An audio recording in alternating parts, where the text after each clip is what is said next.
વલ્લભ વિદ્યાનગર સ્થિત સરદાર પટેલ વિશ્વવિદ્યાલયના માનનીય કુલપતિ નિરંજનભાઈ પટેલની પ્રેરણાથી શરૂ કરવામાં આવેલા પદ્મશ્રી વ્યાખ્યાન શ્રેણીના 9મા પુષ્પનું આયોજન આજ રોજ MP Patel auditorium Sardar Patel university ખાતે કરવામાં આવ્યું હતું.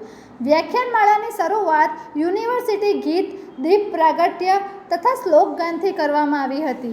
મહાનુભાવનો યથોચિત પરિચય આકાંક્ષા હાડાએ વિડીયો ક્લિપના માધ્યમથી કરાવ્યો હતો.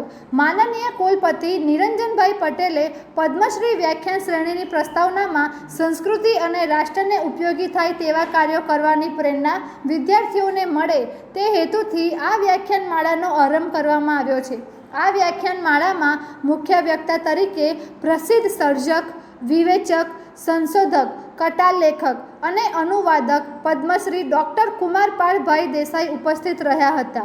ડૉક્ટર કુમારપાળભાઈ દેસાઈએ તેમના વક્તવ્યમાં જીવન અને કાર્યમાં પ્રેરક વ્યક્તિઓ અને ઘટનાઓનો ઉલ્લેખ કરીને સ્વસર્જનની યાત્રાને ખૂબ જ સરળ અને હૃદયસ્પર્શી શૈલીમાં રજૂ કરી હતી.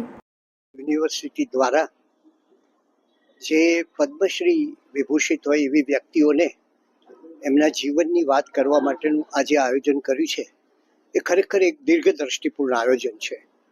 સામાન્ય રીતે યુનિવર્સિટી આવી વ્યક્તિઓ સાથે એનો તંતુ ઓછો જોડાયેલો હોય છે.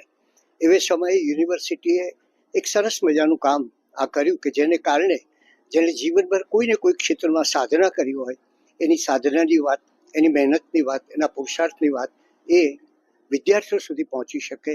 એ જ રીતે અહીંયા જ્ઞાનપીઠ વિજેતા હોય એની વાત પણ થાય છે. એટલે કે વિદ્યાર્થીઓમાં એક પ્રેરણાનું વાતાવરણ ઊભું થાય.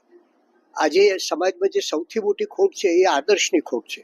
તો એમને કોઈક આદર્શ મળે કે અમે આ રસ્તે ચાલીએ તો અમે આવી સિદ્ધિ મેળવી શકીએ છીએ. અને સિદ્ધિ કરતાં પણ આ એક રસ્તો છે કે જે રસ્તે આપણે આપણા જીવનને અજવાળી શકીએ. એટલે અને કુલપતિશ્રીને અને અન્ય સૌને હું આને માટે ખૂબ ધન્યવાદ આપું છું કે આવું દીર્ઘદ્રષ્ટિપૂર્ણ આયોજન એમણે વિચાર્યું છે.